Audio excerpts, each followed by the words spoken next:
Muy bien. Les saludamos a todos ustedes. Estamos en la clase número 30, cómo estudiar la Biblia. ¿Cuántas clases tendremos para terminar el curso? Em, Creo que por lo menos unas 20 más, algo así, ¿ah? Más o menos. En total, más o menos como 50 clases en total. Este curso es la base de todo el estudio bíblico que ustedes harán hasta el final de su vida.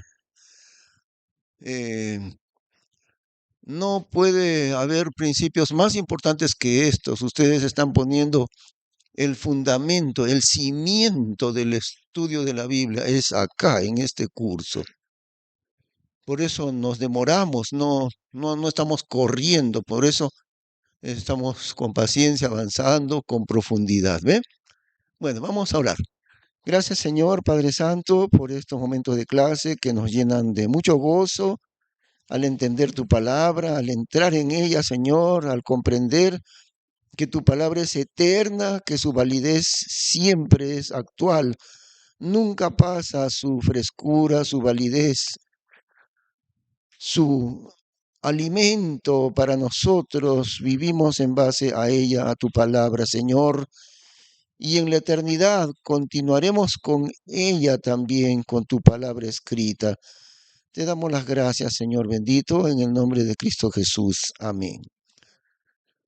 Muy bien, hoy día nos toca eh, el segundo examen, balotario. Aquí tenemos hay 13 preguntas. Balotario para el segundo examen del curso, cómo estudiar la Biblia. Ya saben el sistema, ¿no? Estas 13 preguntas las desarrollamos aquí en la clase, detalladamente. Tomen nota ustedes, esta hoja, no pierdan esta hoja junto con su manual, ¿ve? Y eh, tomen nota. Y después que ya hemos desarrollado todas las 13 preguntas aquí en la clase, nos tocará el examen. El sistema es oral, por sorteo. Salen ustedes a contestar las preguntas, ¿no? Muy bien, estamos aquí entonces en este examen abarcando desde la regla número 7 hasta la regla 15. La regla número 6 no está en los exámenes. ¿Por qué no está? Porque la regla número 6 se refiere a la creación. La Biblia tiene innumerables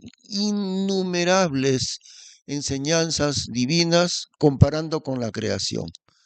Pero todavía no hemos entrado en eso. Entonces, esta regla número 6 acerca de la Dios enseñándonos con la creación viene un poquito más adelante. Ya por eso es que la regla 6 no está. Vamos a la regla número 7. En sus hojas, regla número 7, la Biblia no es de interpretación privada. ¿Qué quiere decir interpretación privada?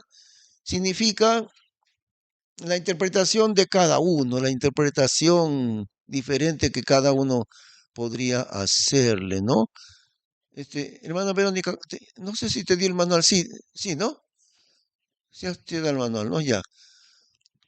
La interpretación privada significa la interpretación de alguien en particular, la interpretación de Mario, que él interpreta de una manera, la interpretación de Mirla y Mirla lo interpreta de otra manera diferente.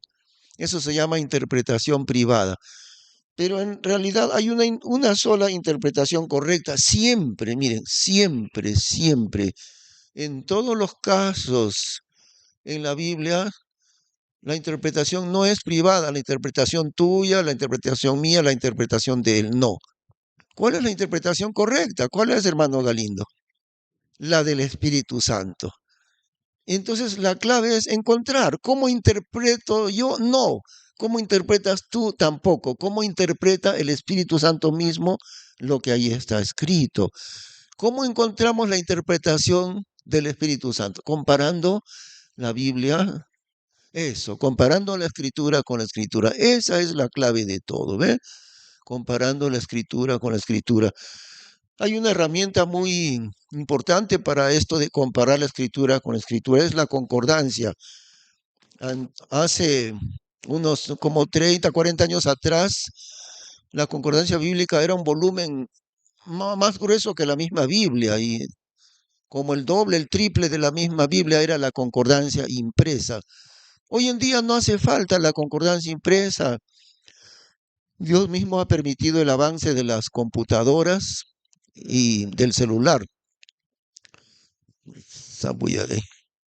Entonces, ustedes pueden tener fácilmente, yo tengo aquí, ¿no? Aquí tengo yo la Biblia 1865, que la uso para leer diariamente, aunque más me gusta leer directo en la Biblia. A veces la uso en la lectura, letras bien grandes tengo.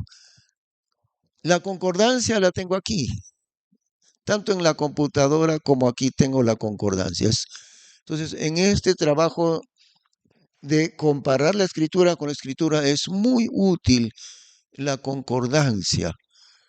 Dios ha permitido ese avance tecnológico de tal manera que en un instante podemos encontrar palabras bíblicas rapidísimo.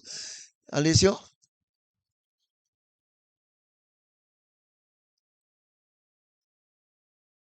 eso. Bueno, no me refiero a entender la Biblia. ¿Por qué? Porque nuestros antepasados hace 200 años entendían la Biblia mucho mejor que los teólogos actuales. ¿Ve?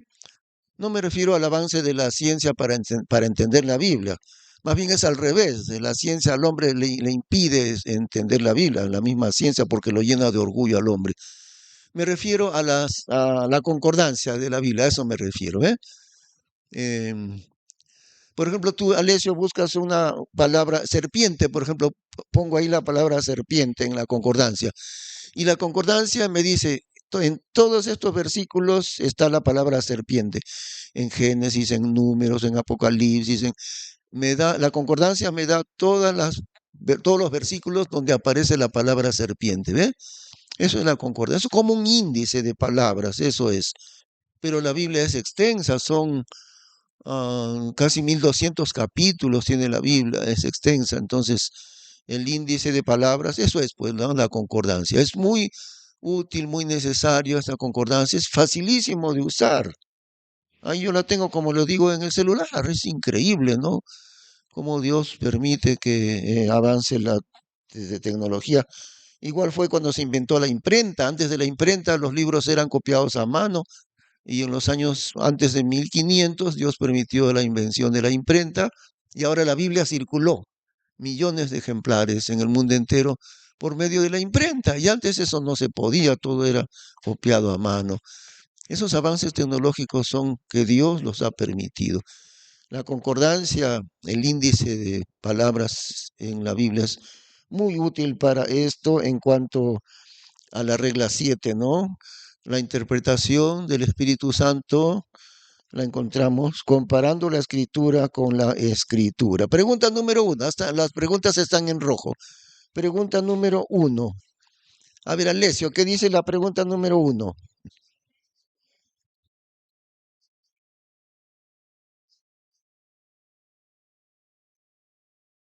Mateo, ahí está. Vamos a ver Mateo 3, 10 al 12.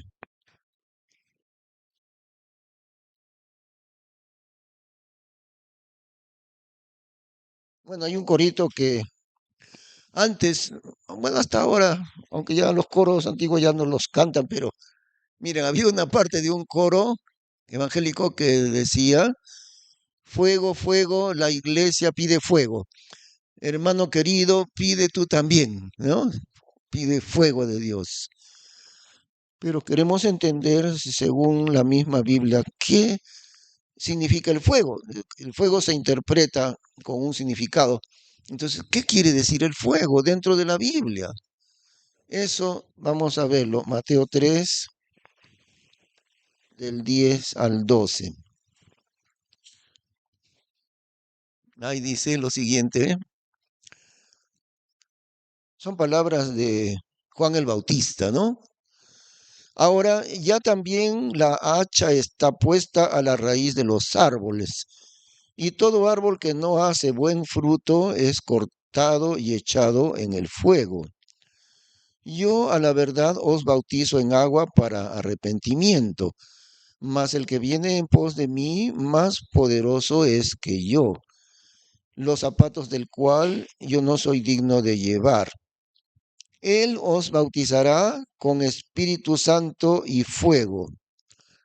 Su aventador está en su mano y aventará su era y allegará su trigo en el alfolí y quemará la paja en fuego que nunca se apagará.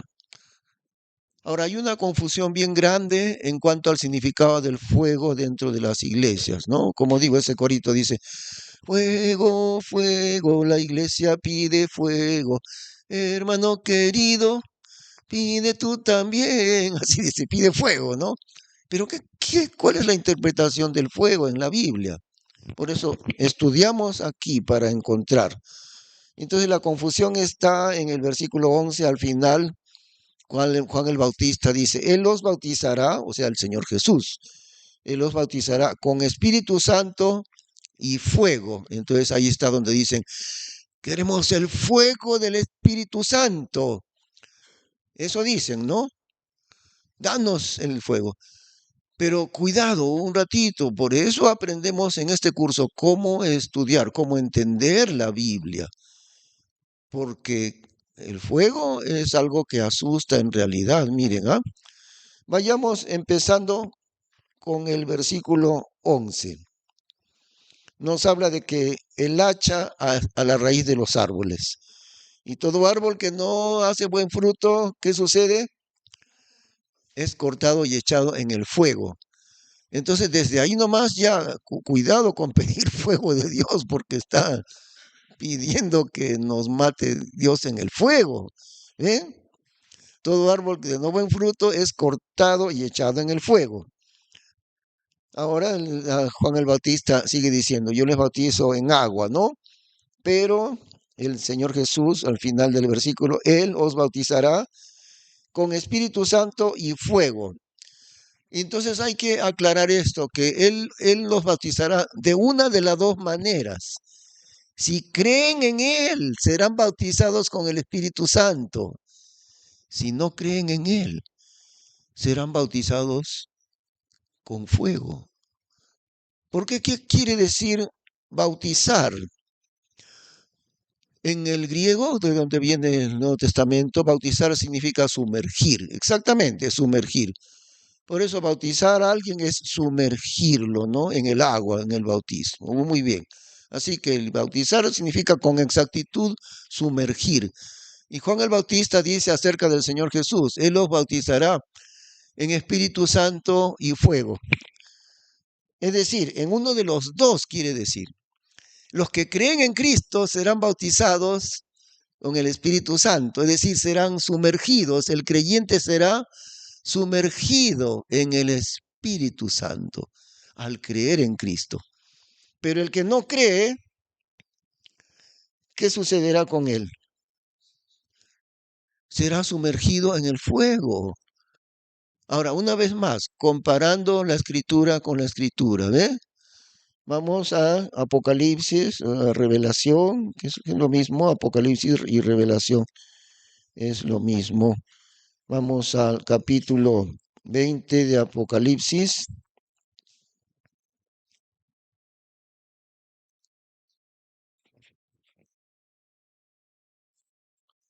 Apocalipsis 20,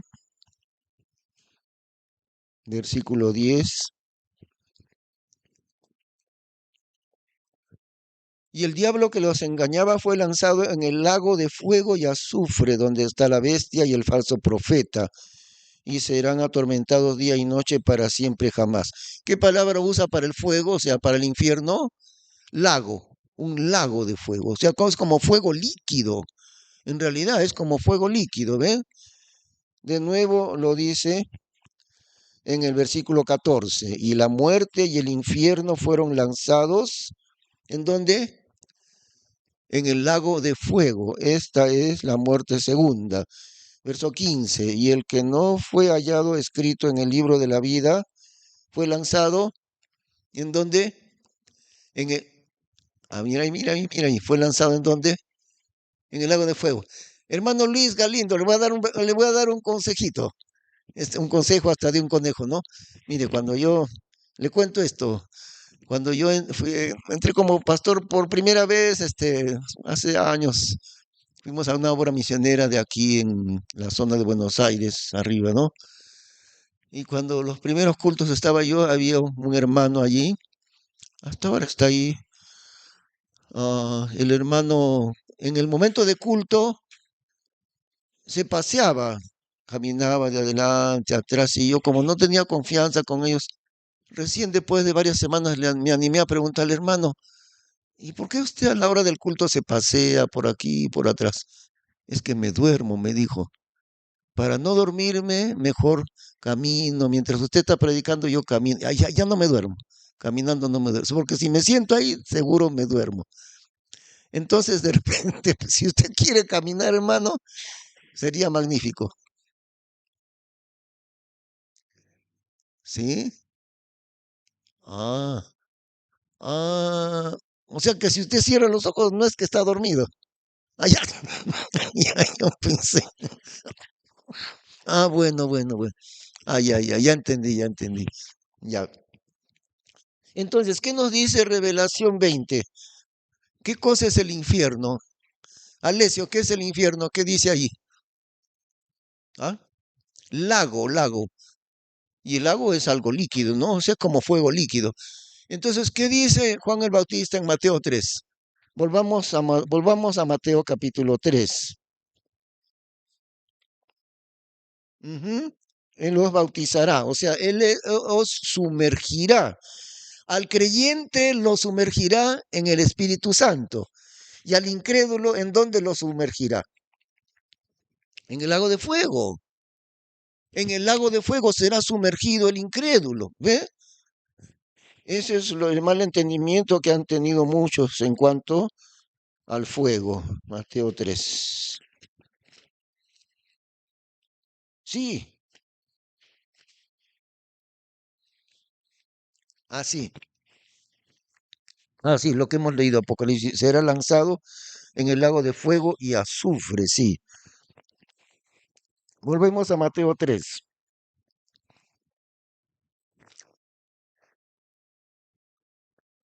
Y ya vimos versículo 11. Ahora veamos versículo 12. Su aventador está en su mano y aventará su era, y allegará su trigo en el alfolí, y quemará la paja en fuego que nunca se apagará. ¿De qué nos habla esta frase? El fuego que nunca se apagará. ¿A qué se refiere? Alterno, ¿no? El infierno quemará la paja. Y entonces ahí siempre están las dos reacciones. Versículo 11. El creyente será bautizado, será sumergido en el Espíritu Santo. El incrédulo será sumergido en el fuego del infierno, en el lago de fuego. Luego, versículo 12. Ahora, el creyente es el trigo, ¿no? Y el trigo será llevado al lugar de Dios, el trigo de Dios. Pero la paja son los incrédulos. ¿Qué pasará con la paja, con los incrédulos? Quemará la paja en fuego que nunca se apagará. Otra vez, ¿eh? Entonces, como conclusión, ¿qué significa el fuego? Juicio de Dios, juicio de Dios. El infierno está compuesto por el fuego. ¿Se dan cuenta? Entonces, cuando ese corito dice fuego, la iglesia pide fuego. Cuidado, ¿no? Estamos pidiendo juicio de Dios, porque el fuego en la Biblia es juicio de Dios. ¿Se dan cuenta? Tema, sí. Ahora, miren, vamos a Revelación capítulo 11. ¿Ya, Alessio?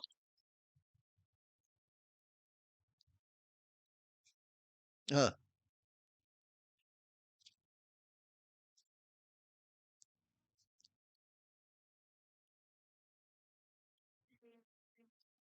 el infierno. Sí.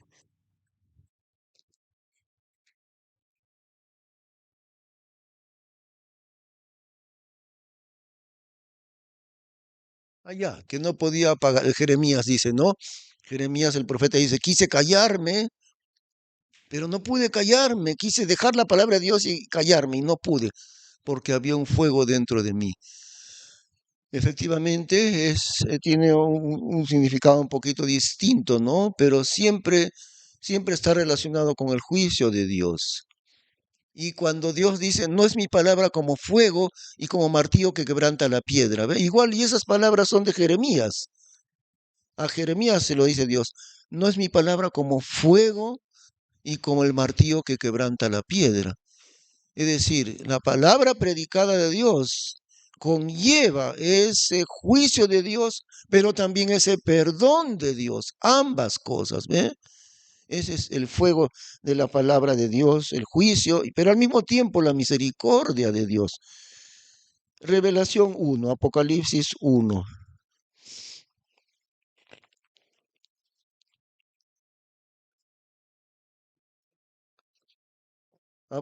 Revelación 1 es cuando el apóstol Juan ve al Señor Jesús en su gloria.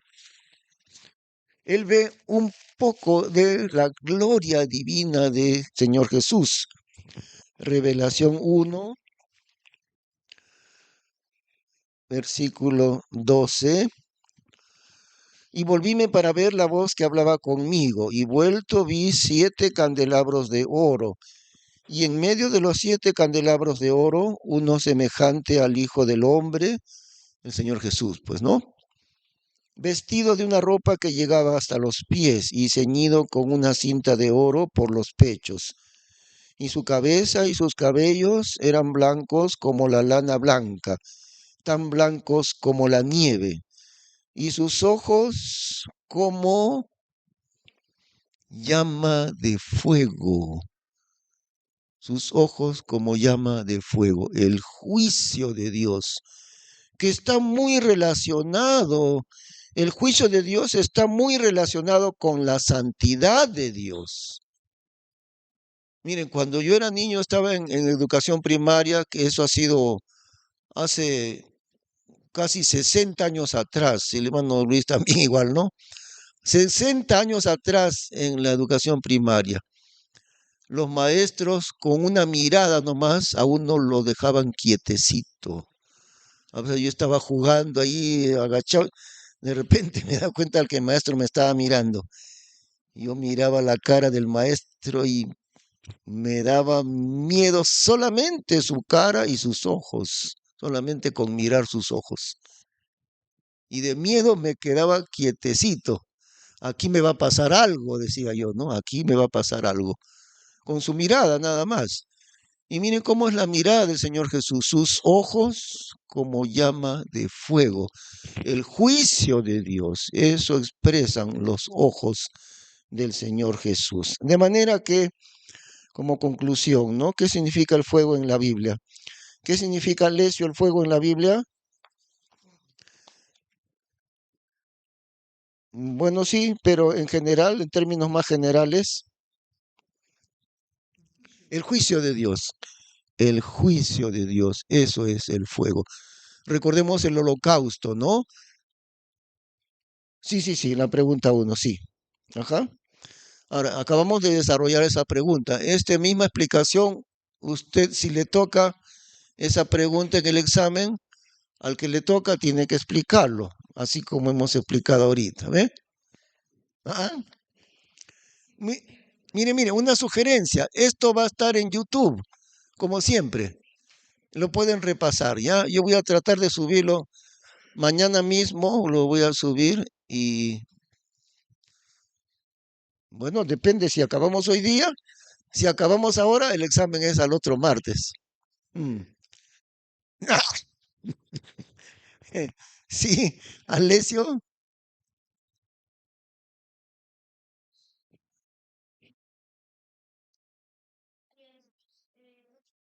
ya.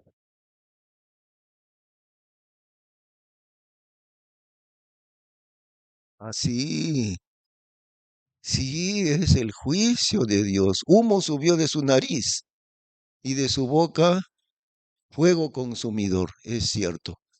Es Dios en su juicio, en su ira, ¿eh? Sí. Ah, ¿qué- ah, sí, pues, ¿no? Oh, sí, sí, sí. Sí, pues sí. Siempre va a tener que ver con su juicio el fuego. Am, ya. Entonces, algo quería explicarme, me olvidé, pero bueno, vamos a la pregunta 2 entonces, ¿no?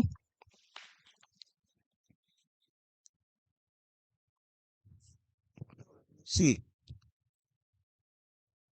Ah, sí, el balotario pasado, ¿no? No importa, lo haremos otra vez. Es tan importante aprender a interpretar la Biblia. Es importante aprender a interpretar. Por eso lo hacemos otra vez. ¿Eh? No importa que lo hemos hecho como pregunta anterior. Lo que pasa es que estos principios bíblicos nos van a acompañar toda la vida, hermanos, toda la vida. Esto que estamos aprendiendo. Cuando yo estaba creo en tercero de secundaria, ahí fue creo, nos dijo el profesor, vamos a aprender el teorema de Pitágoras. Teorema de Pitágoras en un ángulo recto. Eso. Este es el ángulo recto, ¿no? Teorema de Pitágoras. A cuadrado más b cuadrado es igual a c cuadrado. Ese es el teorema de Pitágoras. Y el profesor nos advirtió, apréndanlo porque esto les va a acompañar desde ahora, de tercero de secundaria. Si ustedes van a seguir algo relacionado a ingeniería, el teorema de Pitágoras les va a acompañar desde aquí hasta el día de su muerte. No van a escapar del teorema de Pitágoras nunca porque se aplica para todo, para la geometría, para el cálculo integral, cálculo infinitesimal, por todos lados se aplica el teorema de Pitágoras. A cuadrado igual b, no, a cuadrado más b cuadrado igual a c cuadrado. Y así, estas cosas, hermanos, que ustedes están aprendiendo en este curso, les van a acompañar su vida entera. ¿Eh? Por eso es que no importa, lo repetimos la pregunta de Mateo 25, ¿ok? Pregunta 2, explique la interpretación correcta y todos sus detalles de la parábola de las 10 vírgenes de Mateo 25, 1 al 13.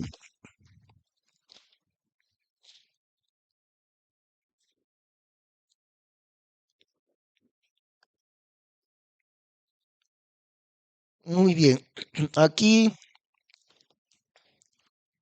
vamos a pedir la ayuda de Mario y eso nos sirve para repasar mejor todavía. A ver, un minutito pasa Mario aquí y explícanos. No importa que te equivoques, ¿ah? Así aprendemos. Ven, ven.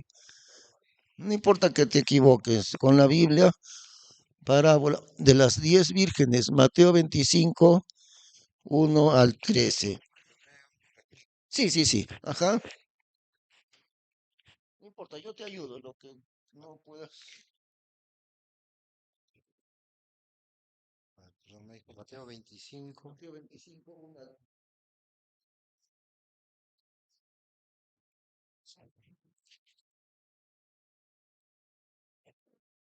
Ya.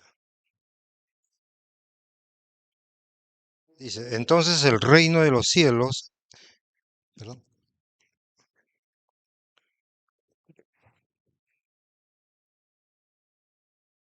ya, voy a dar lectura. Entonces el reino de los cielos será semejante a 10 vírgenes que tomando sus lámparas salieron a recibir al esposo. Y las 5 de ellas eran prudentes y las 5 insensatas. Las que eran insensatas tomando sus lámparas no tomaron aceite consigo, mas las prudentes tomaron aceite en sus vasos juntamente con sus lámparas. Y tardándose el esposo, cabecearon todas y se durmieron. Y a la medianoche fue oído un clamor que decía, He aquí el esposo viene, salid a recibirle. Entonces todas aquellas vírgenes se levantaron y aderezaron sus lámparas.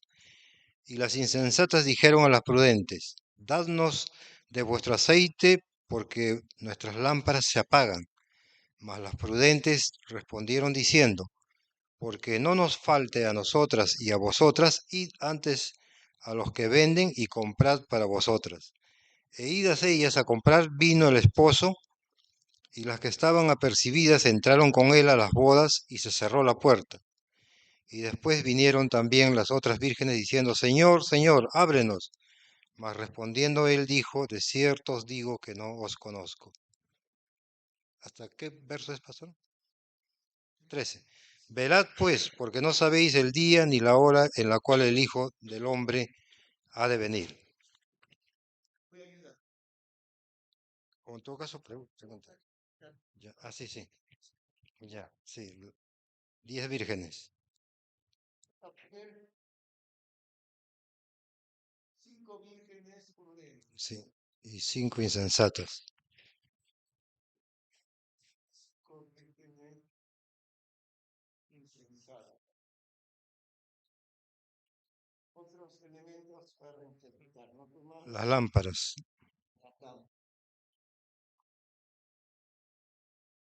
El esposo. El, el, as- el as- el aceite está antes. Sí.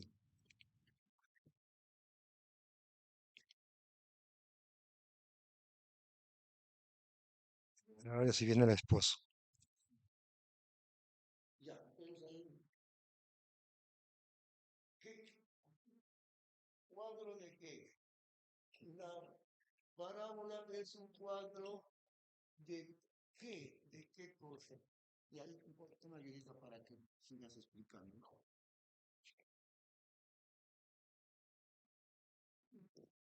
Sí, las 10 vírgenes son el pueblo de Israel, no son el pueblo de Israel. Eh, las vírgenes prudentes son los israelitas o judíos que tienen el Espíritu Santo, ¿no? Porque ellas son las que tienen el aceite. Y el aceite, sin, sí,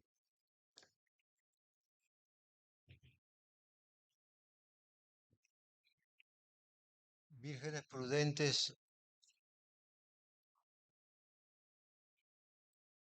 judíos creyentes.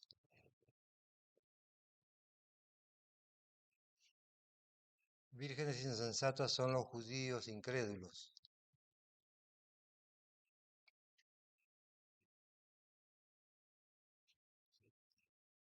¿Es cuadro de qué? Es un cuadro de que la primera. Es allá, en cuál de las bodas del Cordero. Las bodas de Cordero.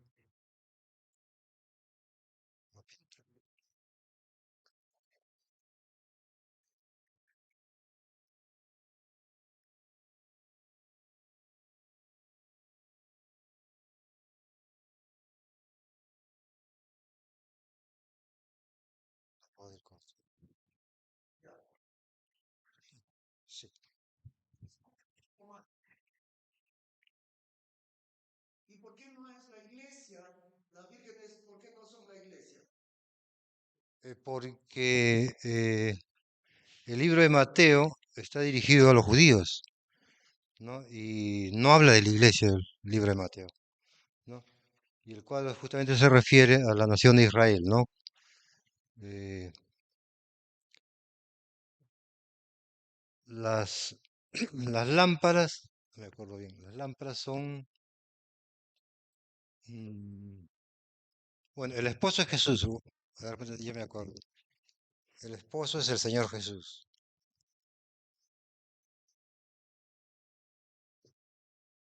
El aceite es el Espíritu Santo. El aceite es el Espíritu Santo.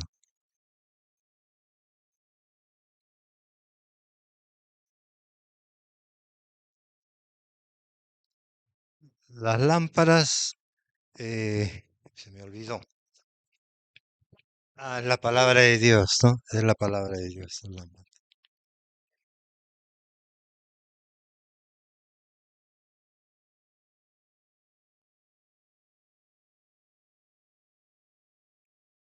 La lámpara de Dios. Explico un poquito, concerniente, las 10 vírgenes tienen la palabra de Dios, porque cada una tiene sus lámparas. Pero resulta que cinco de las vírgenes que son prudentes tienen aceite en su lámpara, o sea, tienen el Espíritu Santo. Y las cinco vírgenes insensatas no tenían aceite, o sea,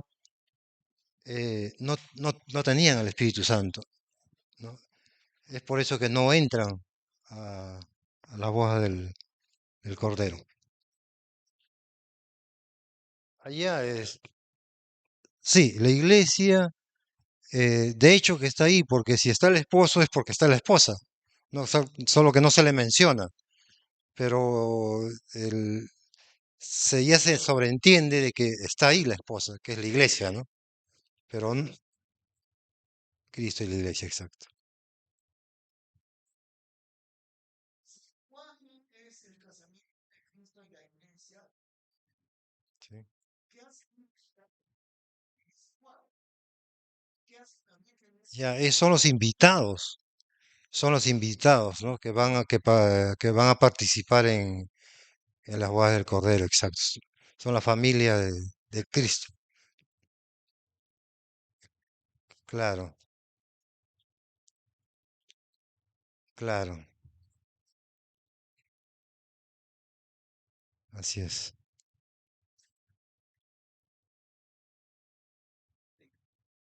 así es, sí,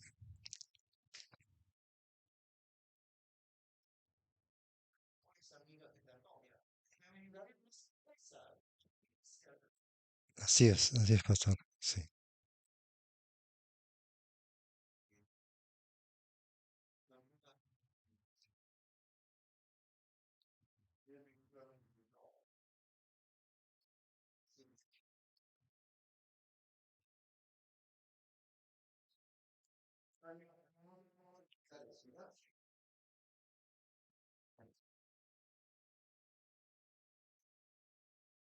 Ya. Gracias, Mario. Muy bien, ¿ah? Una pregunta de Alessio. ¿Cuál es tu pregunta, Alessio?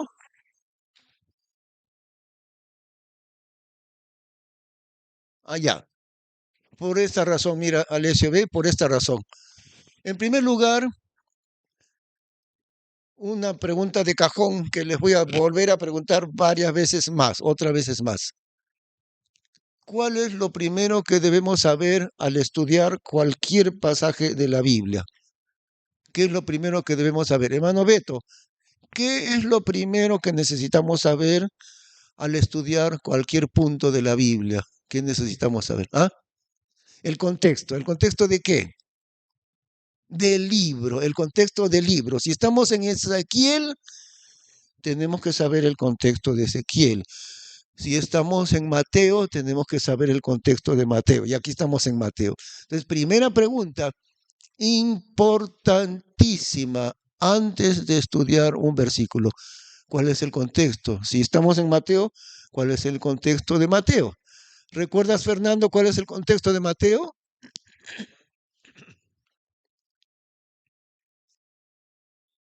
Sí, hermano Luis, sí se acuerda.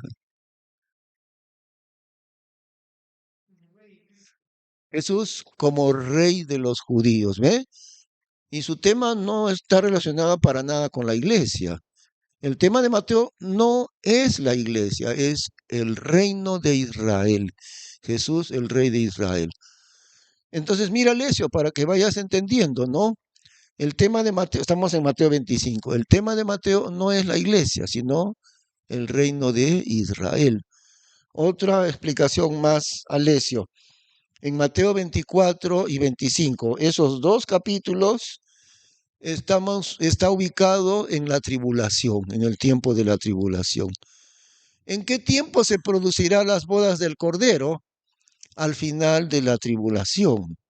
¿Eh? Por eso es que la parábola tiene que ver con las bodas del Cordero. Y otra cosa más. Mira, Alessio, en la parábola aparece el esposo. ¿Eh? O sea, las 10 vírgenes es un cuadro de una boda judía. Las vírgenes, o sea, las mejores amigas de la novia, están ahí esperando que llegue el esposo. El matrimonio judío era distinto de nosotros, miren, un poquito para entenderlo. un poco diferente. ¿De qué manera? En primer lugar, dos personas comprometidas para casarse, ese compromiso no era compromiso como nosotros, porque decimos compromiso, ya son novios. Hacían el compromiso, nosotros hacemos el compromiso, ya son novios, pronto se van a casar. En ellos era al revés. Cuando hacían el compromiso ya eran esposos legales. Ya una vez hecho el compromiso, eso en realidad no era compromiso, era casamiento. Ya eran esposos. Por eso dice que José estaba desposado, ya estaba casado con María, con la Virgen, pero todavía no se habían unido. O sea, ¿cómo es eso? Ellos se casaban antes de unirse, como un año antes, más o menos. Ya estaban casados, legalmente casados, pero esperaban un año o tal vez menos para realizar la unión matrimonial. ¿Ve? Miren esa diferencia. No era compromiso, era casamiento, no era compromiso, era casamiento. Se casaban primero, sin fiesta, sin nada, pero con testigos y todo, pero se casaban, ya estaban casados. Todavía no se habían unido sexualmente, todavía no, pero ya estaban casados, ¿ve? Y mira lo que tiene que ver eso con la iglesia. Nosotros todavía no nos hemos unido con el Señor Jesucristo, pero ya estamos casados con Él, ¿ve? Nosotros ya somos la esposa de Cristo, aunque falta el momento de unirnos con Él, pero ya somos la esposa de Cristo. Eso es en el matrimonio judío. Entonces, después de haberse casado con testigos, pero sin haberse unido, todavía no. La unión sexual todavía venía tal vez el siguiente año. Mientras tanto se preparaba todo. Llegaba el momento de las bodas, ahí sí. Entonces, ¿cómo era la costumbre?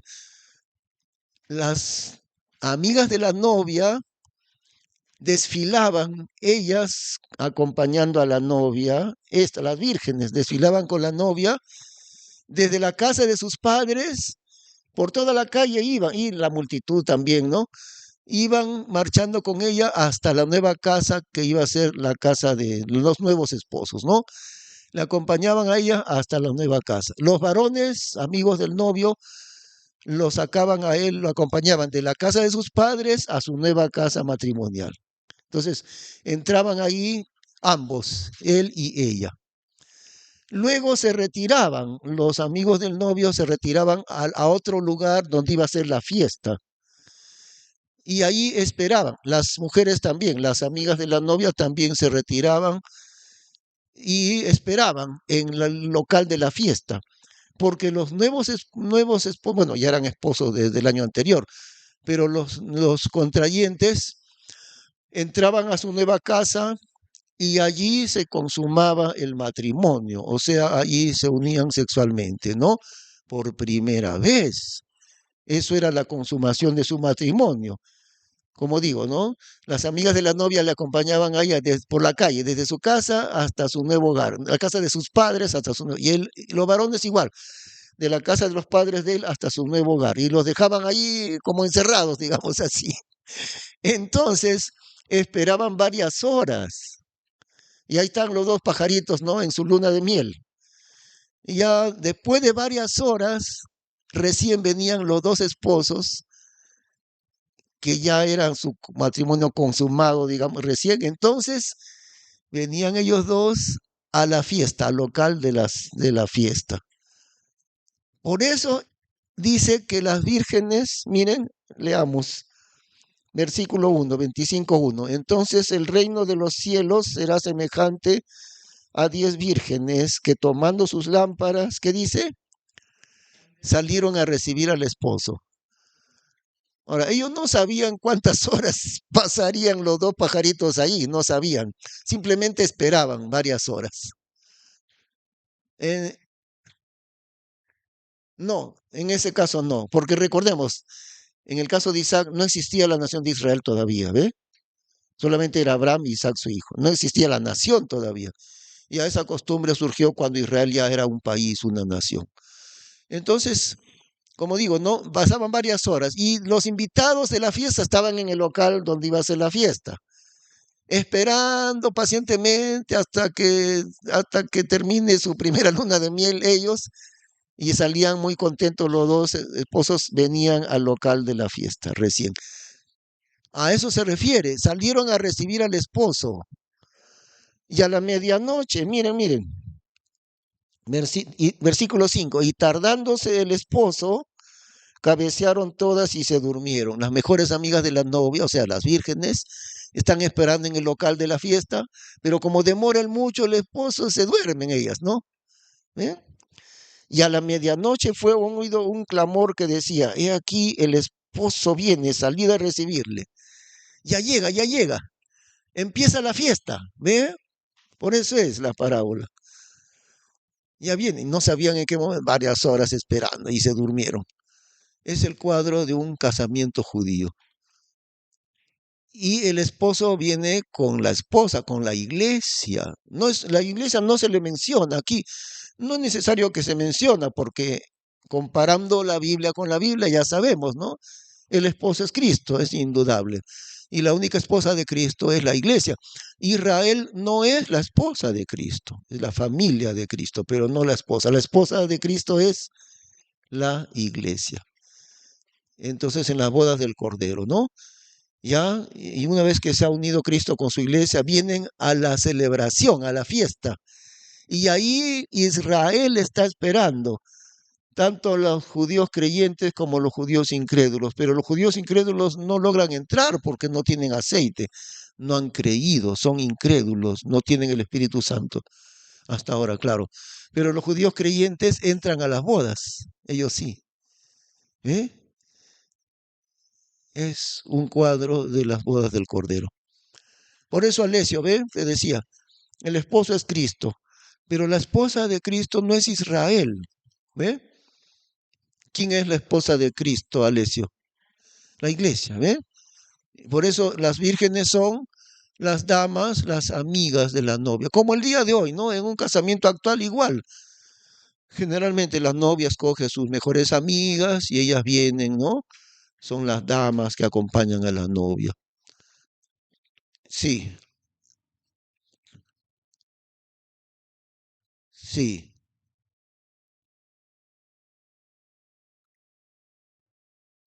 efectivamente, sí. Eso, judíos creyentes salidos, convertidos a Cristo en la tribulación. Sí, sí, ajá. Pero ahí están juntos todos, ¿no? Los judíos creyentes están junto a los incrédulos. Y cuando viene el esposo, los judíos creyentes son admitidos, entran a las bodas, pero los judíos incrédulos no entran a las bodas, no pueden. ¿Eh? Porque no tienen aceite en sus lámparas, porque no tienen el Espíritu Santo, aunque tienen la palabra de Dios. No tienen el Espíritu Santo porque no han creído en Cristo. ¿Se dan cuenta? Ahora, miren el gran error otra vez, ¿no? En muchas iglesias se enseñan lo siguiente.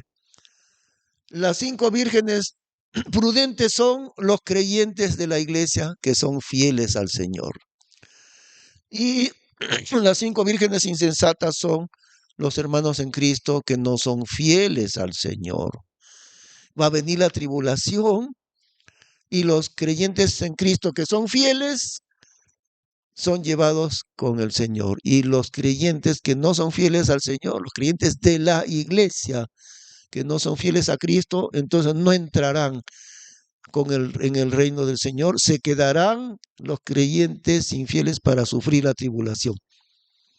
Una interpretación totalmente fuera de lo correcto, totalmente fuera de lo correcto. Y en un canto, algunos cantos tienen estas doctrinas, miren. Ya viene Cristo, dice el canto, ¿no? Señales hay, almas salvadas, viene a buscar. Los que durmieron se quedarán, los que velaron se irán con él. Yo no me quedo, yo no me quedo, yo me voy con él, me voy con él, yo no me quedo. Está diciendo justamente interpretando la parábola. Los que durmieron se quedarán en la tribulación. Los que velaron se irán con él. Si yo no me quedo, me voy con él. ¿Eh? Ahí se ve la enseñanza de las iglesias pentecostales, que los vírgenes son la iglesia, y unos son fieles y otros son infieles. Mentira, no es así. No es la iglesia. Las vírgenes son las amigas acompañantes a la novia que es la iglesia. Israel. No son las vírgenes la iglesia. ¿Eh? Muy bien, está bien, ¿no? Ahora, pregunta 3. Explique la interpretación de las siguientes parábolas de Mateo capítulo 13. Vamos a Mateo capítulo 13.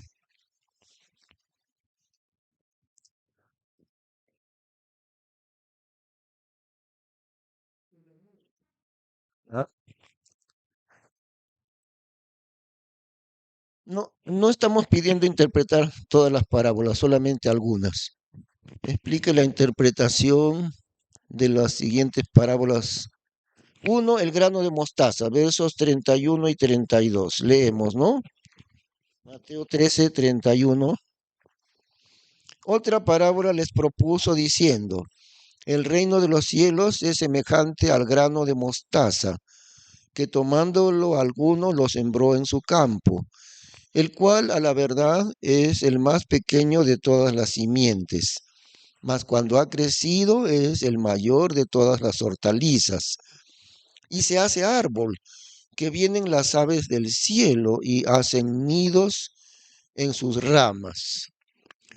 Vamos a interpretar esta parábola. ¿Por qué? Porque de acuerdo a la regla número 7, la única interpretación correcta es la del Espíritu Santo, no la que nos ocurre a nosotros, sino, y dentro de la Biblia está la misma interpretación. Todas las interpretaciones ya están dentro de la misma Biblia, ya están allí. No es necesario que yo le invente interpretaciones. El secreto es encontrarlo, comparando la escritura con la escritura. ¿Eh? Entonces, ¿qué significa esta parábola? El grano de mostaza, una semilla, la más pequeña de todas las semillas, ¿no? Pero cuando ha crecido es el mayor de todas las hortalizas, dice, que se hace árbol, que vienen las aves del cielo y hacen nidos en sus ramas. O sea, el reino de los cielos es muy pequeñito, muy, muy pequeño, el más pequeño, pero ya cuando crece se hace grande. Y cuando crece se hace muy grande. ¿Y qué sucede cuando se hace grande el reino de los cielos? ¿Qué sucede?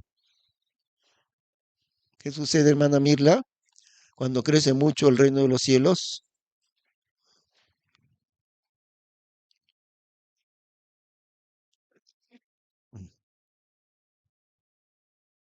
Sí.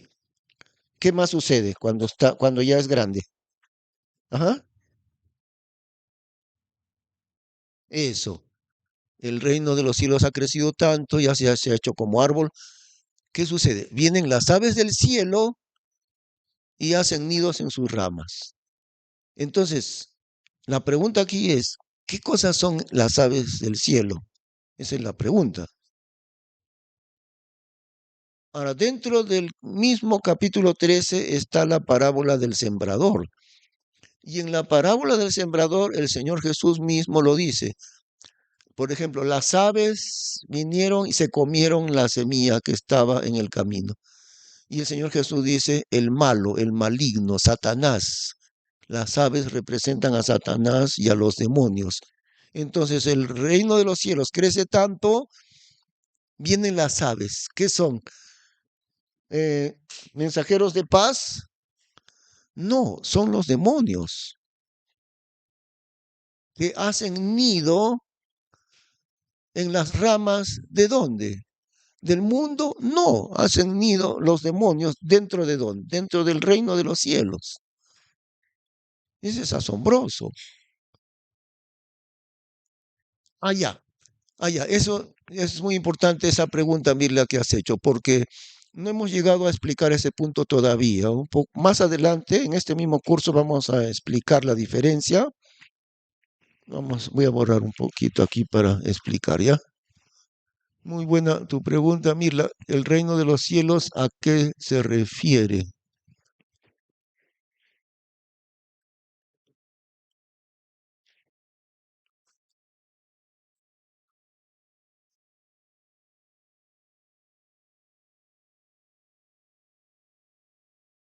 El reino de los cielos y el reino de Dios. la diferencia entre ellos. El reino de los cielos, efectivamente, es Israel y el reino de Dios es la iglesia. Más adelante en este mismo curso vamos a explicar eh, más concretamente la diferencia entre los dos, porque el reino de los cielos es Israel y el reino de Dios es la iglesia. Entonces, estas parábolas que estamos viendo aquí tienen que ver directamente con el milenio, con el milenio. ¿Eh? En el milenio va a suceder estas cosas. El reino de los cielos crecerá mucho, pero será contaminado. Los demonios harán nido en las ramas del reino de los cielos. Pero el reino de los cielos no es la iglesia, sino Israel. El mundo entero será lleno del reino de los cielos, referido a Israel. Y en el milenio ha de suceder esta contaminación. El Señor Jesús lo explica de antemano para que no nos extrañemos, ¿no? El reino de los cielos será contaminado por los demonios. ¿Cuándo? En el tiempo del milenio, porque el reino de los cielos, las parábolas se refieren al tiempo del milenio, principalmente. Tienen una segunda aplicación al tiempo de hoy, pero esa aplicación es indirecta.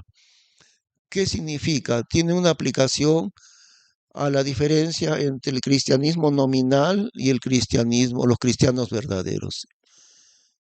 Se aplica también a este tiempo presente, pero no de manera directa. Su aplicación es en el reino de los cielos, que es el tiempo del milenio. Eso, eso, en el tiempo del milenio, exactamente, sí, sí, sí. Ujú. Ahora, la otra parábola, la levadura, versículo 33. Estamos en la pregunta número 3. La levadura, explicarla. Otra parábola les dijo, el reino de los cielos es semejante a la levadura, que tomándola una mujer, la esconde en 3 medidas de harina hasta que todo se leude. Y aquí también el significado es muy negativo, es contaminación, contaminación. Por eso todo el tiempo tenemos que recordar ese principio, comparando la escritura con la escritura. Aquí está la levadura, la levadura. ¿Recuerdan ustedes? Otra vez, comparando otros pasajes bíblicos, ¿no? La levadura, por ejemplo, en el día de la Pascua. ¿Cuáles eran las instrucciones de Dios en el día de la Pascua? Mejor dicho, la noche de la Pascua. ¿Sí? Eso. Tenían que comer el cabrito del sacrificio, el cordero del sacrificio y acompañado con hierbas amargas y también panes sin levadura, sin levadura. En la Biblia, desde el Antiguo Testamento, la levadura simboliza el pecado. Un poquito de levadura afecta a toda la masa, un poquitito nomás, una cucharita para una masa grande. Un poquito de pecado contamina todo el pueblo de Dios o la vida entera, ¿no? Un poquito de pecado contamina mi vida entera. Entonces, la levadura tiene un significado sobre el pecado. ¿Qué sucede? Una mujer tomó la levadura y la escondió en 3 medidas de harina hasta que todo se leude, hasta que todo se contamine. El reino de Dios se contaminará. Miren, el Señor Jesús está diciendo, el reino de Dios, perdón, el reino de los cielos se habrá contaminado con el pecado, con el engaño satánico, ¿no? Eso es su significado. Y vayamos entonces para entenderlo un poco mejor, Apocalipsis, a Revelación, capítulo 20. Revelación 20.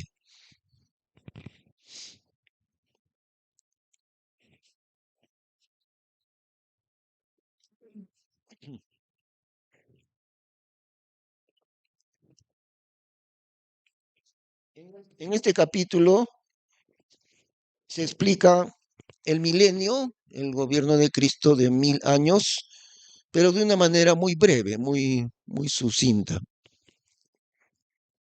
Leemos, ¿no? Y vi un ángel descender del cielo que tenía la llave del abismo y una grande cadena en su mano, y agarró al dragón, la antigua serpiente, que es el diablo y Satanás, y le ató por 1000 años, y le arrojó al abismo, y le encerró, y selló sobre él, porque no engañase más a las naciones hasta que los 1000 años fuesen cumplidos. Y después de esto es necesario que sea desatado por un poco de tiempo. Ahora avanzamos de frente hasta el versículo 7.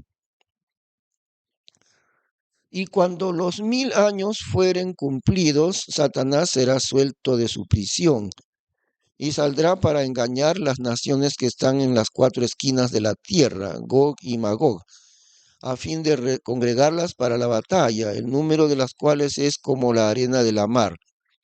Y subieron sobre la anchura de la tierra y anduvieron alrededor de los ejércitos de los santos y de la ciudad amada. Y de Dios descendió fuego del cielo y los tragó, y el diablo que los engañaba fue lanzado en el lago de fuego y azufre, donde está la bestia y el falso profeta, y serán atormentados día y noche para siempre jamás. ¿Cómo termina el milenio? El milenio es el reino perfecto con el Rey perfecto, Cristo Jesús.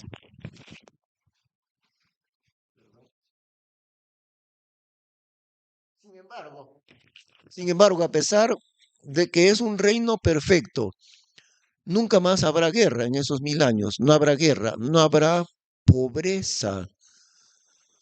Todo será prosperidad. Ni siquiera los animales se matarán unos a otros. Un niño jugará con una serpiente, dice, ¿no? Un bebito con el león. El león jugará con un cordero.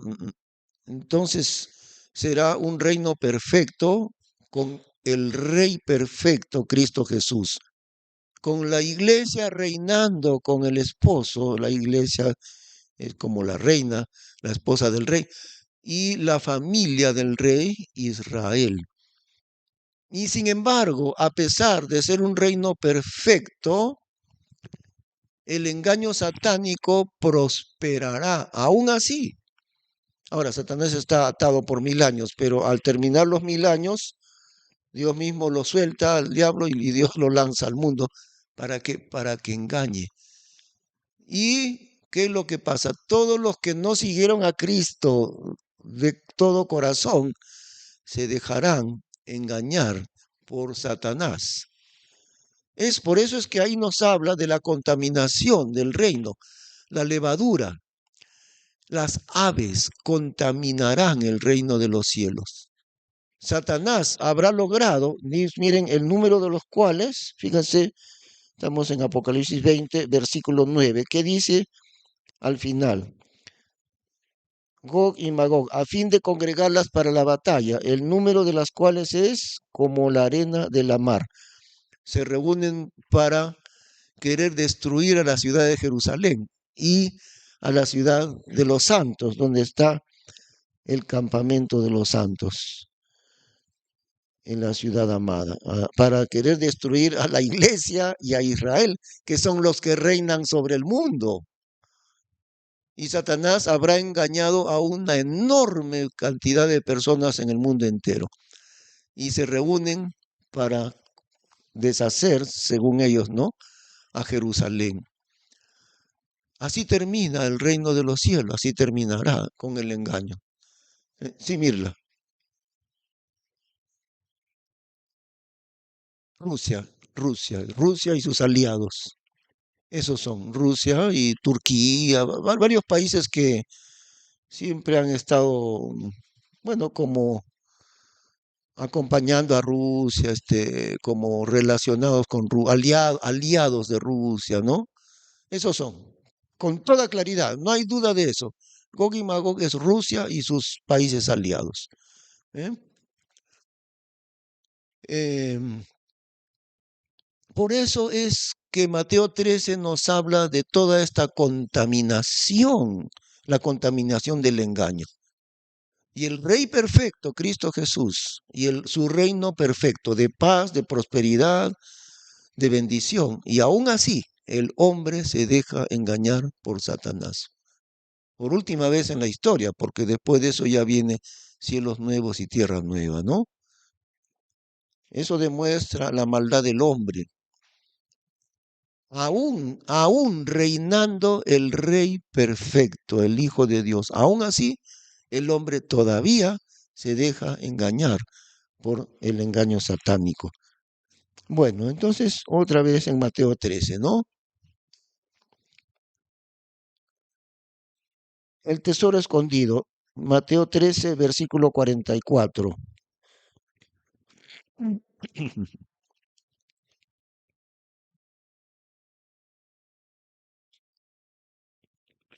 Allí, verso 44. También el reino de los cielos es semejante al tesoro escondido en un campo, el cual hallado el hombre lo encubre y de gozo de él va y vende todo lo que tiene y compra aquel campo. Bueno, la persona que compra el campo es Dios, indudablemente. Pero, ¿cuál es el tesoro escondido dentro de un campo? Y más atrás, el Señor dice, interpretando cada elemento, el Señor dice, el campo es el mundo, dice Jesús, ¿no? El campo es el mundo. El tesoro escondido, sí, ahí mismo en Mateo 13. El tesoro escondido es semejante al tesoro escondido en un campo, el cual hallado, el hombre lo encubre, o sea, lo entierra de nuevo. Es Israel, porque el hombre, o sea, Dios, encuentra un tesoro escondido dentro de un campo. Dentro del mundo hay un tesoro escondido dentro del mundo. ¿Cuál es? Israel. Para Dios, Israel es su tesoro especial. Entonces, ¿qué sucede? Lo encubre, o sea, como Dios lo entierra de nuevo, ¿no? Ahí está escondido, pero lo cubre de nuevo y va y compra aquel campo. Y de gozo de él va y vende todo lo que tiene y compra aquel campo. Tan precioso es ese tesoro escondido que el hombre que lo quiere comprar tiene que vender todo lo demás porque el precio del tesoro escondido es muy grande. Entonces él va y compra aquel campo donde está el tesoro escondido. Israel lo encubre. ¿Ve? Y el misterio de Israel está ahorita encubierto, como dice ahí, lo encubre. Han pasado 2000 años y Israel está escondido, encubierto, no creen en Cristo. Israel, sí. Dios encuentra ese tesoro en medio del mundo, en el campo, pero lo encubre, o sea, lo entierra de nuevo y vende todo lo que tiene. Es decir, el precio de comprar ese tesoro escondido es un precio muy grande. El hombre tiene que vender todo lo que tiene. O sea, Dios, todo lo que tiene, su tesoro para Dios es tan grande que vende todo lo demás. ¿Para qué? Para poder comprar aquel tesoro escondido. Ese tesoro escondido es Israel. Se dan cuenta que lo encubre. En este momento Israel está encubierto. El mundo no lo entiende, pero Israel es el tesoro de Dios. ¿Eh? Muy bien, ahora la siguiente parábola, la perla preciosa, 45 y 46. Asimismo, el reino de los cielos es semejante a un hombre tratante, o sea, un negociante, ¿no? Que busca buenas perlas, que hallando una preciosa perla, fue y vendió todo lo que tenía y la compró. A ver, ¿qué les parece que podría ser la perla preciosa? Si el tesoro escondido es Israel, la perla preciosa, ¿qué podría ser? La, la iglesia, la iglesia, la iglesia, una perla preciosa. Igual, el precio de la perla preciosa es enorme. Por eso el hombre, o sea, Dios, ¿no? Vendió todo lo que tenía y la compró. Para poder comprar la perla preciosa, este hombre tuvo que vender todo lo que ya tenía para cubrir el precio tan grande de comprar la perla preciosa. La perla es la iglesia. Y miren, miren hermanos, escuchen con cuidado lo que les voy a decir. Escuchen, pongan atención. Las perlas verdaderas, ¿no? Crecen en unos moluscos en el fondo del mar. Son parecidos a los choros. Nosotros conocemos los choros, ¿no? Así son. Pero adentro de ellos, de esos moluscos, crece la perla. Va creciendo por mucho tiempo en base a un granito de arena. El molusco internamente va cubriendo el granito de arena de una capa, no sé qué, no sé qué material es esa capa, no me acuerdo, pero el molusco va recubriendo el granito de arena con una primera capa, creo que es el nácar o algo así, no me acuerdo, pero después otra capa más, si es que es nácar, otra capa más, otra tercera capa, otra capa encima, así, muchas capas, una capa encima de la otra, hasta que la perla tiene ya cierto tamaño, ¿no? Y eso es la perla. Después que el molusco ha cubierto con muchísimas capas, sale brillantísima la perla. Los, los pescadores de perlas van hasta el fondo del mar, en ciertos lugares, que no es muy hondo, pero allí sacan el molusco y extraen las perlas, que son costosísimas. El brillo de la perla es incomparable. ¿Por qué brilla tanto? Porque es una capa encima otra capa, otra capa, otra capa, otra capa, otra capa. El material, como digo, no me acuerdo ahorita, creo que es el nácar, algo similar a eso. Y de ahí viene la brillantez y la blancura de la perla. Sí,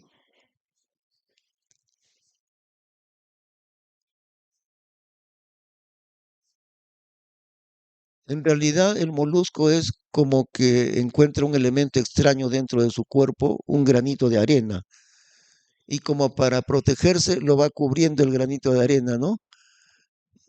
Pero una capa encima de otra hasta que crece, una sobre otra, una capa, otra, es como que le echas una mano de pintura, encima otra mano de pintura, encima otra mano de pintura, algo así. Pero el brillo de la perla pues es incomparable, por eso cuesta tantísimo dinero la perla. ¿Ah? No, en el fondo del mar están esos moluscos. Tú conoces el choro, ¿has visto? Así parecidos, ¿no? Así. Y adentro está crece la perla. Este, ¿Qué tiene que ver eso? Una capa, otra capa encima. La historia de la iglesia, la primera generación de los creyentes del primer siglo. Luego murieron ellos, la siguiente generación de cristianos. Luego la siguiente generación, luego la siguiente generación, luego la siguiente generación de creyentes, hasta llegar a nosotros, al siglo XXI. ¿De qué está compuesta la iglesia? De muchas generaciones de creyentes, así como la perla. Y el brillo de la perla es preciosísimo, ese brillo. Es por eso que cuesta tanto dinero. Ante Dios, el brillo espiritual de la iglesia es preciosísimo.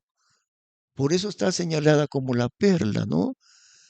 La historia de muchas generaciones de creyentes desde el primer siglo hasta el día de hoy. La perla es la iglesia. Pero su precio es enorme. El comerciante, ¿qué tiene que hacer? Versículo 46, que hallando una preciosa perla, fue y vendió todo lo que tenía y la compró. Tenía que vender todo lo demás para poder comprarse la perla. Eso es lo que hizo Cristo. Entregó todo su vida por amor de nosotros, por amor de su iglesia, ¿no? Ahí está, entonces el significado de esas parábolas, ¿ve? Y por último, la red. Estamos en la pregunta 3 recién. Número 5, la red. Versículo 47 al 50. También el reino de los cielos es semejante a una red que echada en la mar coge de todas suertes, la cual siendo llena la sacaron a la orilla, y sentados cogieron lo bueno en vasijas y lo malo echaron fuera. Así será en el fin del siglo. Saldrán los ángeles y apartarán a los malos de entre los justos, y los echarán en el horno del fuego. Allí será el lloro y el crujir de dientes. El reino de los cielos recoge muchos peces en una sola red, como digo, referido al tiempo del milenio, y tiene una aplicación indirecta al tiempo actual. La aplicación directa es al milenio, pero tiene una segunda aplicación indirectamente, digamos así, al tiempo actual. La diferencia entre el cristianismo nominal y los cristianos verdaderos. El mundo conoce al cristianismo nominal. El mundo piensa que todos los que se llaman cristianos son cristianos. No es así. Entre los que se llaman cristianos hay muchos que son falsos. Ahí se aplica eso también, ¿no? Pero su aplicación directamente es al reino de los cielos, al tiempo del milenio. La red, muchos peces, de los cuales dice que los pescadores sacan y botan, los que no sirven lo botan, ¿no? Y recogen en canastas los peces verdaderos. Así será al final del siglo. Los ángeles recogerán todos dice, apartarán a los malos de entre los justos y los echarán en el horno de fuego. Todos han sido recogidos, mezclados están los recogidos. En el reino de los cielos, en el milenio, estarán mezclados. Pero terminando el milenio, los ángeles escogerán. Estos son los justos y estos son para ser quemados. Esas parábolas. Bueno, es larga la preguntas del examen. Ya se nos acaba la hora. A ver si descansamos aunque sea 3 minutos. Es que ya me está saliendo humo de la cabeza.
Sí, pero la voz de ustedes no se oye, porque tiene que entrar por el micro. Ya lo hice. Unos minutitos ya terminamos. ¿Ah? Seguimos con la pregunta. Regla número 8, regla de la primera mención. Pregunta 4. Explica el significado de adorar de acuerdo a la primera mención que está en Génesis 22:5. ¿Qué quiere decir la regla de la primera mención? Significa que Dios le da un significado especial a cada símbolo, ¿no? de la Biblia, pero ese significado no cambia en toda la Biblia, no cambia. ¿Ah? Por ejemplo, la paloma es el Espíritu Santo. En toda la Biblia siempre la paloma indica el Espíritu Santo. En toda la Biblia no cambia su significado. Un significado especial, ¿no? A ciertos símbolos. La serpiente en la Biblia siempre va a estar relacionada con el diablo, la serpiente. ¿Ah? No, la muerte no. La serpiente es Satanás, no, no la muerte. La serpiente es Satanás, siempre.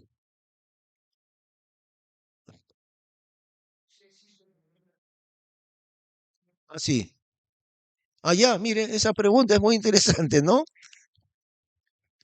Jesús le dice a Nicodemo, así como Moisés levantó la serpiente en el desierto, así es necesario que el Hijo del Hombre sea levantado, para que todo aquel que en él cree no se pierda, mas tenga vida eterna. El Señor Jesús está diciendo, yo soy esa serpiente en el desierto. Yo seré crucificado. Es un cuadro de Cristo en la cruz, la serpiente. Y ahora la pregunta es esa. Entonces, ¿cómo es que Cristo está identificado con la serpiente? Esa es la pregunta. Si la serpiente en la Biblia, siempre en la Biblia la serpiente es Satanás. Entonces, la respuesta es esta, que Satanás es maldito y la serpiente es maldita. Cristo cargó la maldición, se hizo maldito por nosotros, por el pecado. Es por eso que es representado por una serpiente, es por eso. La serpiente no es la muerte, ¿eh? La serpiente es Satanás. Las aves en la Biblia siempre indican a los demonios. Es que Dios es consistente en sus simbologías siempre. Hay un montón de ejemplos de eso. Por ejemplo, el oro. En la Biblia siempre, cada vez que se menciona el oro, se está mencionando lo divino, siempre. Encontramos a la gran ramera de Apocalipsis 17, el catolicismo, ¿no? Esos son otros significados. El bronce es expiación del pecado, la plata es redención, pero el oro es lo divino. ¿Y por qué la mujer ramera de Apocalipsis 17 lleva una copa de oro? ¿Por qué? Porque ahí dice, vi una mujer ebria, la gran ramera, una copa de oro en su mano, pero la copa estaba llena de abominaciones y de la inmundicia de su fornicación.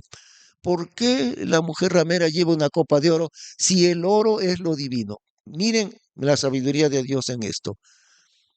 Dios representa a la mujer ramera, que es el catolicismo, con una copa de oro en la mano.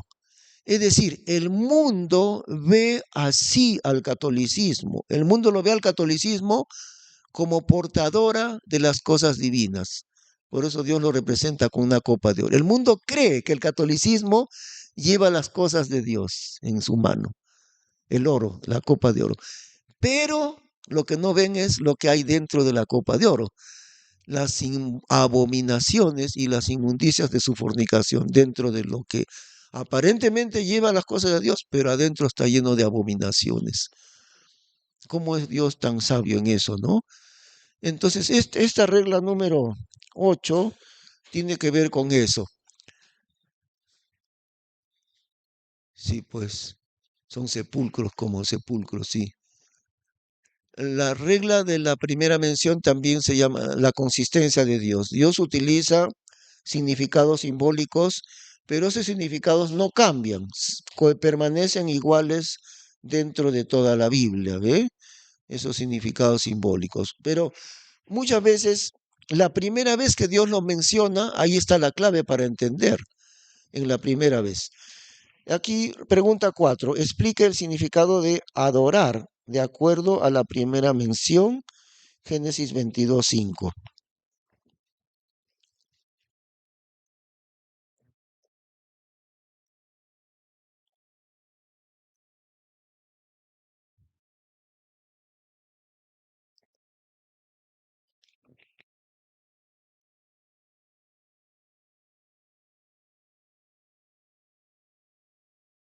En este capítulo es donde Dios le pide a Abraham que sacrifique en holocausto a su hijo Isaac, que ya es un jovencito, ya no es un niño, Isaac es un jovencito, porque lo vemos que está cargando la leña, Isaac. Em, es el momento supremo de la vida de Abraham.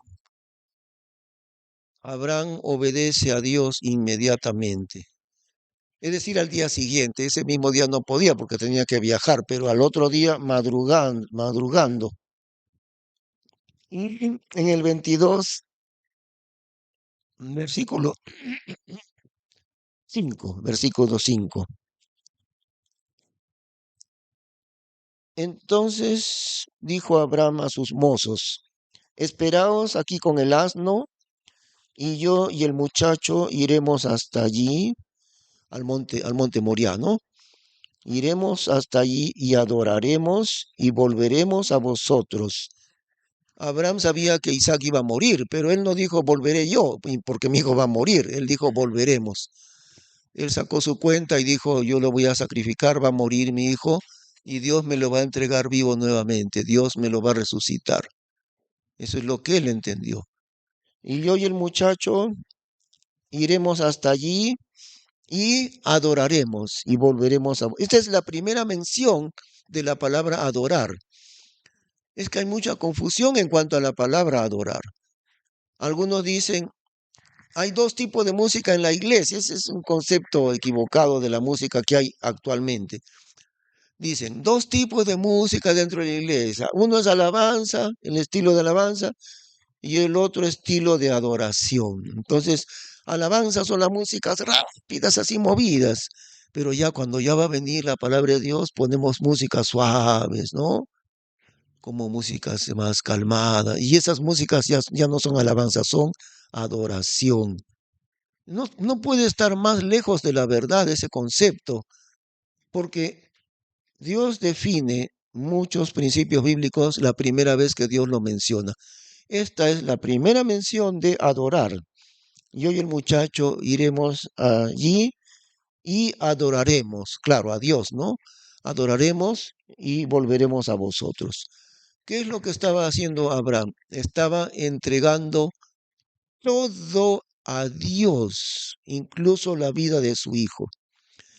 Estaba entregándole a Dios el dominio completo de su vida, incluyendo la vida de su hijo.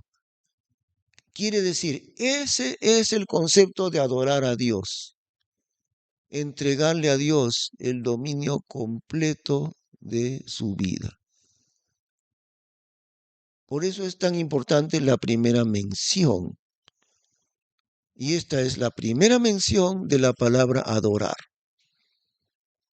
Ahí está definido en la primera mención el concepto de adorar, ¿no? Ahí está, la primera mención. Ahora, dos ejemplos más. Pregunta 5. Con eso terminamos. Ahorita terminamos. Pregunta 5, ¿qué dice? Recordando que hay dos líneas de manuscritos antiguos del Nuevo Testamento.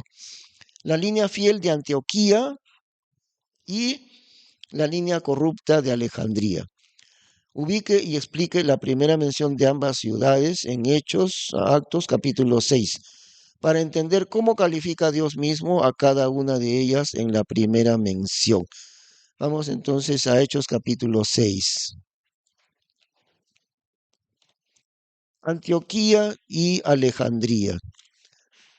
¿Se acuerdan de la palabra textus receptus? ¿Qué cosa es el? Ajá, Erasmo de Rotterdam y el textus receptus. Eso, la compilación del griego, de todo el Nuevo Testamento en griego, ¿no? El texto fiel del Nuevo Testamento en griego. Ese es el textus receptus. El textus receptus proviene de ¿cuál de las dos ciudades? De Antioquía. Y el texto corrupto proviene de Alejandría. Primera mención de Antioquía. Anótenlo, porque no está anotado ahí. Primera mención de Antioquía, Hechos capítulo 6, versículo 5. La lista de los primeros diáconos. Voy a leer versículo 3, Hechos 6, verso 3. Considerad pues, hermanos, sobre 7 varones de entre vosotros, de buena reputación, llenos del Espíritu Santo y de sabiduría, los cuales pongamos sobre este negocio. Luego, versículo 5, y plugo este parecer a toda la multitud, y eligieron a Esteban, varón lleno de fe y del Espíritu Santo, y a Felipe, y a Prócoro, y a Nicanor, y a Timón, y a Parmenas, y a Nicolás, prosélito ¿de dónde? Antioquía. Es la primera vez que se menciona la palabra Antioquía en la Biblia. ¿En qué contexto está mencionada la palabra Antioquía? Un contexto muy, muy bueno. Es el nombramiento de 7 diáconos. Uno de los diáconos era nacido en Antioquía. O sea, el contexto que rodea a la primera mención de Antioquía es buenísimo. Varones llenos de fe, llenos del Espíritu Santo. Y en medio de estos varones llenos de fe y del Espíritu Santo está mencionada la palabra. ¿Cuál palabra? ¿Ah? Antioquía, Antioquía. La primera mención. Quiere decir, ese es el concepto que Dios tiene de la ciudad de Antioquía. Muy buen concepto de Antioquía delante de Dios. Y de ahí vienen los manuscritos fieles del Nuevo Testamento, de esta ciudad. Ahora, primera mención de Alejandría, y no es casualidad porque está en el mismo capítulo. Más abajito encontramos versículo 8. Empero Esteban, lleno de fe y de poder, hacía prodigios y milagros grandes entre el pueblo. Un hombre de Dios muy poderoso, Esteban. Versículo 9. Levantáronse entonces unos de la sinagoga, que se llama de los libertinos y sireneos y alejandrinos, y de los que eran de Cilicia y de Asia, disputando con Esteban, mas no podían resistir a la sabiduría y al espíritu con que él hablaba. Entonces sobornaron a unos que dijesen que le habían oído hablar palabras de blasfemia contra Moisés y contra Dios, y conmovieron al pueblo y a los ancianos y a los escribas. Finalmente terminaron apedreando a Esteban.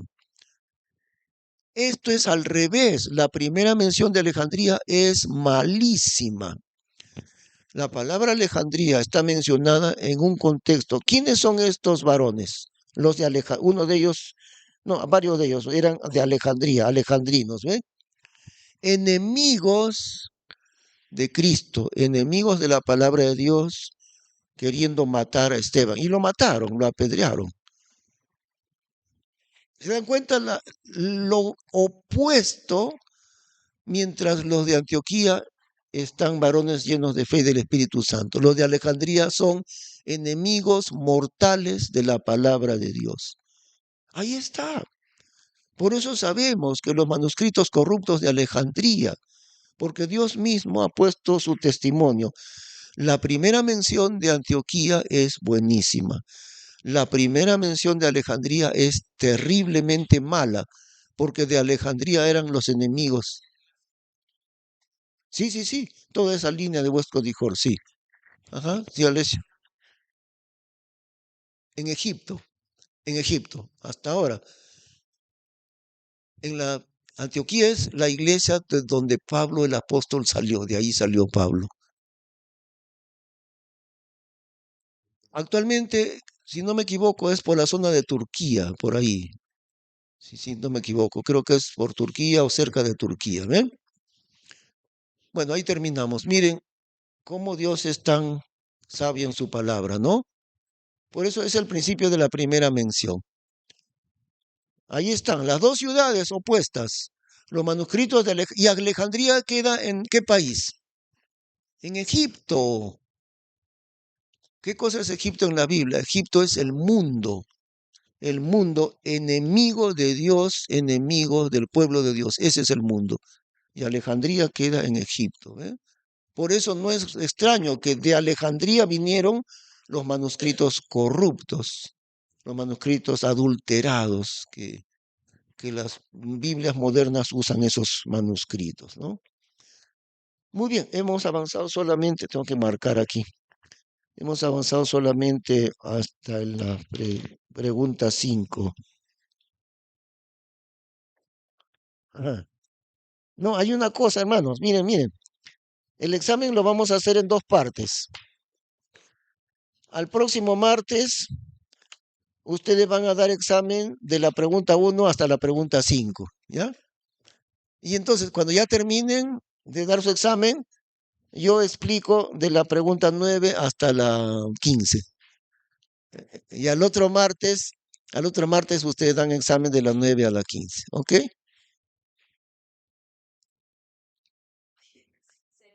No, allá, para no salir adelante. No lo vamos a grabar. Mirla, eso no lo grabamos. No, esa clase no la grabamos. No, no, no, no va a haber cámara.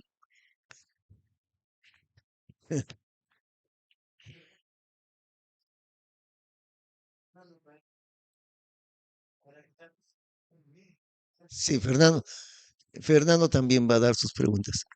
Entonces, prepárense, por favor. Próximo martes, preguntas desde la 1 hasta la 5, ¿ah? El otro martes, sí.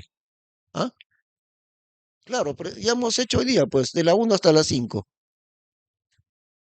El otro martes. Cuando ya terminen sus exámenes de las 5 preguntas, yo me voy a poner a desarrollar de la pregunta 6 hasta la 15. Y el otro siguiente martes ya darán examen de las 6 a la 15, ¿ok? Claro, claro, claro, mejor. Sí, de veras, ¿no? Muy bien, terminemos entonces, ¿ya? Mañana mismo voy a subir el video para que puedan repasarlo en YouTube. Gracias, Señor, por estos momentos de clase tan preciosos. Rogamos que nos ayudes, que ayudes a cada uno de nuestros hermanos a entender en profundidad tu palabra y poder venir llenos de gozo cada semana para entrar en ella, Señor. Gracias te damos en el nombre del Señor Jesús. Amén.